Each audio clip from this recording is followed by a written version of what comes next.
All right, so I wanted to share a little bit about the giraffe because I was thinking about it today and it reminded me of a story in high school. So, in high school in the 80s, yep, long time ago, we had a very young, cute teacher, and thus why a lot of students enjoyed going to science class.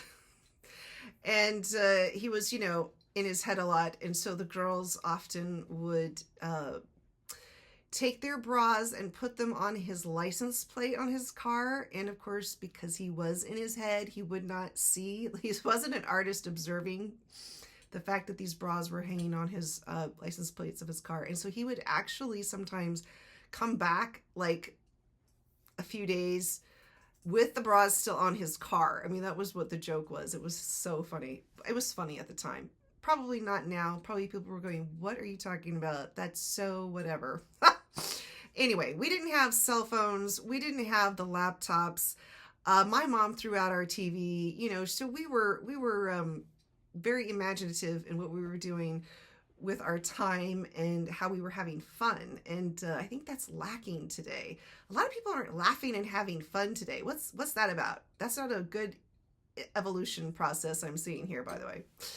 All right. Anyway, so I'm thinking about the giraffe, and I'm thinking about in class, he was talking about how the giraffes have the long necks because they're reaching up to the highest leaves of the tree.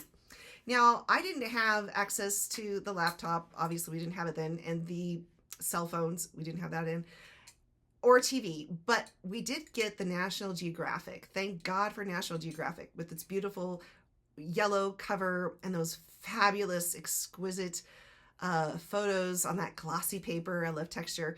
And, those were amazing magazines because it would propel me into a different world, get me out of California, get me into different countries with different people groups, with different animals. And it was just the flora, fauna, all these different exquisite photos. I mean, just kudos to National Geographic. It was a great magazine. I'm pretty sure they still have it somewhere. Maybe it's online, but it's much better to have it in your hand and flip the pages and feel that glossy. Okay, so I knew by looking at that those giraffes also were eating off the ground. Like there were pictures of them in Africa and those long spindly legs pulling really far apart so that long neck could come down to the ground.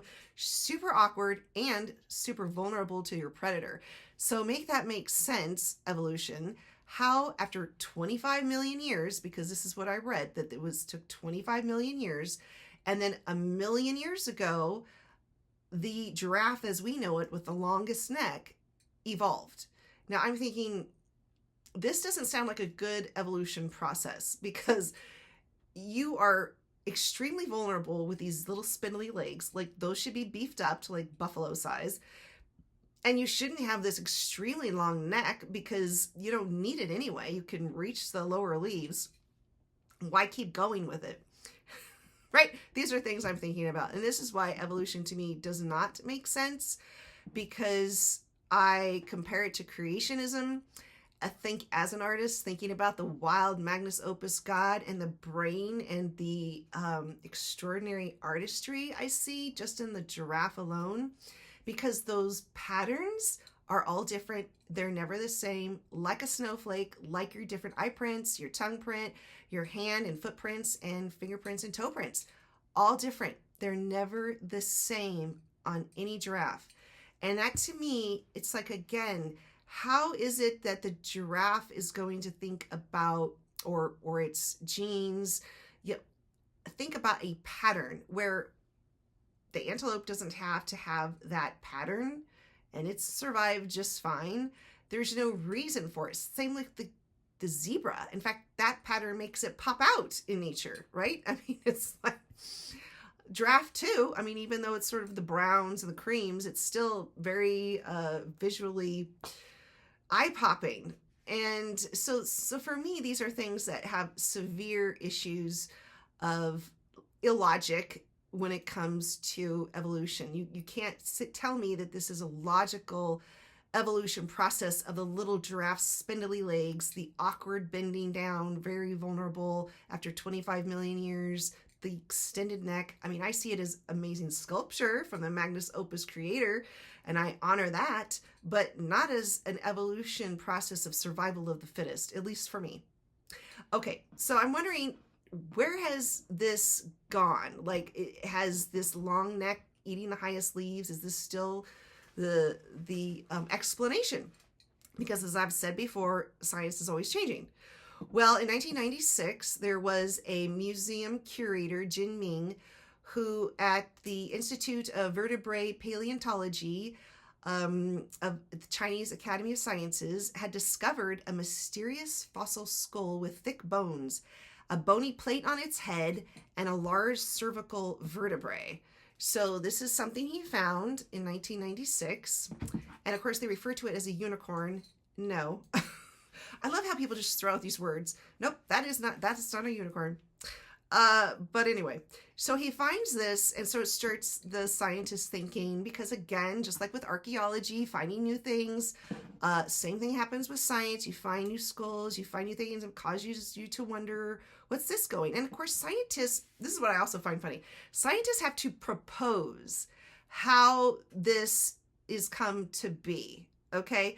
Because they can't go back a million, 2, 3, 25 million years. So they have got to propose different theories. And, you know, so there's an element of creativity here, to be honest. And people talk about how, oh, the Bible is like a fairy tale and stories written. Well, I'm sorry, science, you're doing the same thing, right? Okay. All right. So anyway, so the giraffe's vertebrae is 12 inches. Each vertebrae is 12 inches compared to like a buffalo, which is 2 inches. So that's extraordinary as well.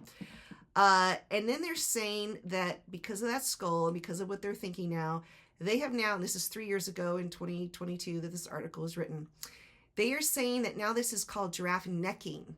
That's why its neck is so long, and it's not kissing. It's about when the giraffes, the male giraffes, compete for dominance by swinging their necks and delivering blows to each other with their skulls. Okay, so I'm thinking, okay, wait a second. Little dogs or big dogs or whatever, they're swinging their necks around at higher speeds than the giraffe, and their necks are still short, right? They are not expanding. This is another issue I have with evolution. Anyway, and then the headbutting. Wouldn't headbutting compress your vertebrae? It's not going to be extending it. So, okay, so this is what they're saying now. I just wanted you to know. Fortunately, in this article, it does say that this proposal of the researchers, the scientists, of this head bashing, long necking, that this idea has been hotly debated. Well, thank God. All right. Love to you. Have a great week.